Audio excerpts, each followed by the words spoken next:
Samsung వాళ్ళు అయితే Samsung కొత్త అప్డేట్ అయితే తీసుకొచ్చిళ్ళు 1UI 8.5 అప్డేట్ అయితే తీసుకొచ్చిళ్ళు.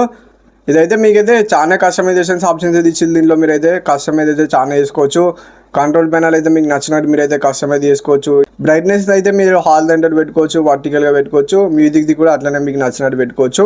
యూట్యూబ్లోనైతే మీకైతే నాయిస్ అయితే వస్తా అంటే ఇదైతే ఆడియో ఎరేజర్ అయితే ఆన్ చేసుకుంటే మీకైతే కొంచెం బెటర్ ఎక్స్పీరియన్స్ అయితే ఉంటుంది వీడియో చూసేటప్పుడు యూట్యూబ్లో. ఇంకా S26 అల్ట్రాలో ఏమేమి ఫీచర్స్ ఉన్నాయో అవన్నీ S25 FEలో కూడా తీసుకొచ్చి వీళ్ళైతే మ్యాక్సిమం అన్ని ఫీచర్స్ అయితే కవర్ అయితే చేసిళ్ళు. ఈ ఫోన్ వచ్చేసి మీకు 40 నుంచి 60,000 మధ్యలోనైతే ఉంటుంది. అప్పుడప్పుడు 40,000 కూడా వస్తుంది మీకైతే ఆఫర్స్లో. ఇంకా ప్రైవేట్ ఆల్బమ్ కూడా యాడ్ అయితే చేసి వీళ్ళైతే S25 FEలో. ఇంకా ఈ వెదర్ వాల్పేపర్ కూడా యాడ్ అయితే చేసిళ్ళు. అవుట్ సైడ్ వెదర్ ఎట్లున్నారో మీ వాల్పేపర్ కూడా వెదర్ అయితే అట్లా చేంజ్ చేస్తుంది. ఇంకా వీళ్ళైతే కస్టమైజ్ స్క్రీన్ రికార్డింగ్ అయితే కూడా యాడ్ అయితే చేసిళ్ళు వీళ్ళైతే S25 FEలో. ఇట్లా మీకు నచ్చినట్టు కస్టమైజ్ చేసుకొని స్క్రీన్ రికార్డింగ్ అయితే చేసుకోవచ్చు. మిగిలిన డివైసెస్ కూడా వచ్చినప్పుడు అయితే నేను అయితే చెప్తాను. మన ఛానల్ అయితే సబ్స్క్రైబ్ అయితే చేసుకోండి. ఇన్స్టాగ్రామ్లో చూస్తే మన పేజ్ని అయితే ఫాలో అయితే కొట్టండి.